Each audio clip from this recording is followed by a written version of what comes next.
नमस्कार, मी प्रभाकर लोंढे, खडतर प्रवास वर्तमानपत्राचा तथा खडतर प्रवास यूट्यूब चॅनलचा मुख्य संपादक। आज धाराशिव शहरामध्ये जिल्हाधिकारी कार्यालयावर काँग्रेसने एक तीव्र आंदोलन छेडलेलं आहे। तिरडी यात्रा काढलेली, नेमकी कशाची यात्रा काढली आपण जिल्हाध्यक्षांना विचारूया।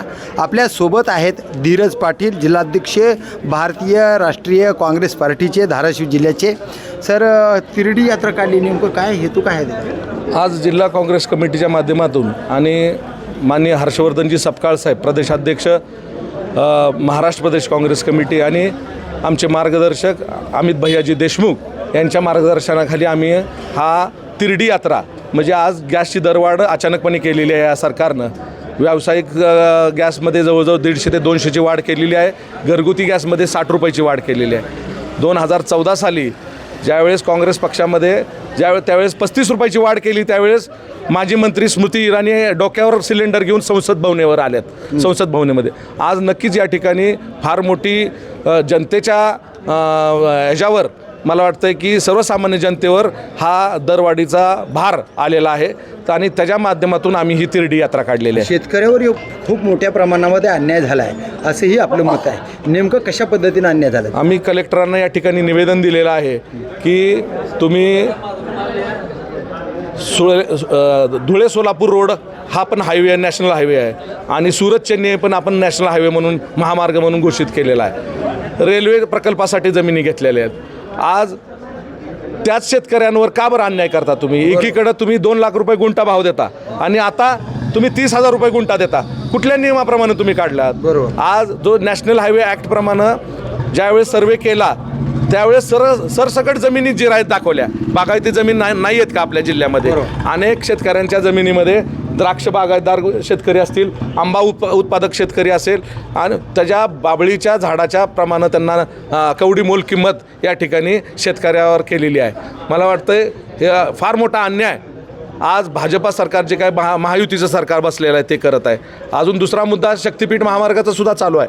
अनेक शेतकऱ्यांच्या 25,000 हेक्टर जमीन या ठिकाणी चालल्या आहेत। आम्ही देशाचं डिजिटल इंडिया केलं आहे असं नरेंद्र मोदीचं म्हणणं आहे। कसल्याही पद्धतीची महागाई नाही, 200 रुपये लिटर पेट्रोल झाले तरीसुद्धा आम्हाला मान्य आहे असं भाजपाचे लोक म्हणतात। डिजिटल इंडिया केलं आहे असं म्हणतात, तुमचं काय मत आहे? आज सर्वसामान्य शेतकऱ्यांमध्ये अंधभक्त पण आहेत।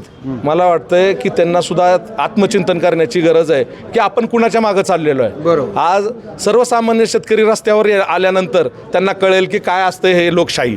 आज हुकुमशाहीकडे आपली वाटचाल चालू आहे। येणारा काळ नक्कीच काँग्रेसचा असणार आहे आणि येणाऱ्या काळामध्ये लोक, आज जनता काँग्रेसच्या पाठीमागे राहील एवढं निश्चित आहे। ती एप्स्टीन फाईलच्या बाबतीमध्ये लक्ष विचलित करण्यासाठी हा प्लॅन नसेल का असं जनतेचं मत आहे, तुमचं काय मत? आज मला काय वाटतंय, आम्ही काही विषय घेऊन या ठिकाणी आलो होतो।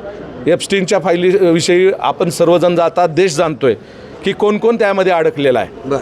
आज जर या ठिकाणी आमच्या काँग्रेसच्या नेत्याची नावं आली असती तर आज आम्हाला सळो की पळो करून सोडला असतं, परंतु आज जनजागृती करून या ठिकाणी एप्स्टीन फाईलमध्ये भाजपाच्या नेत्यांची नावं आहेत हे सर्व जगजान म्हणजे सगळ्यांनाच मान्य आहे, परंतु कुणी बोलायला तयार नाही, केवळ राहुल गांधींशिवाय।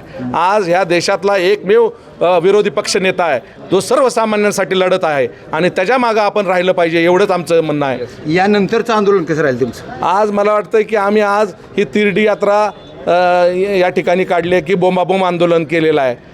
अंतयात्रा, त्या सिलेंडरची अंतयात्रा काढून शोक व्यक्त करत आहे। येणाऱ्या काळामध्ये आम्ही उग्र निदर्शने करून या ठिकाणी काँग्रेस रस्त्यावर उतरेल। तर हे आहेत धीरज पाटील साहेब की येणाऱ्या काळामध्ये तीव्र आंदोलन छेडून सर्वसामान्य जनतेला न्याय दिल्याशिवाय आम्ही राहणार नाही अशा पद्धतीचं त्यांची भूमिका आहे। तर बघूया येणाऱ्या काळामध्ये नेमकं कशा पद्धतीनं काँग्रेस आंदोलन छेडणार आहे।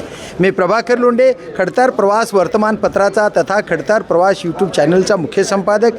हे चॅनलला सबस्क्राईब करा, शेअर करा, लाईक करा, बेल आयकॉनचे बटन दाबा आणि आपले विचार कमेंट बॉक्समध्ये नोंद करा। विचार खरे ते खरे, खोटे ते खोटे, या देशाला महागाईमध्ये ढकलून टाकणाऱ्या भारताच्या पंतप्रधानाच्या विषयी आपले मत व्यक्त करा। धन्यवाद। धाराशिवकर, जय हिंद, जय महाराष्ट्र।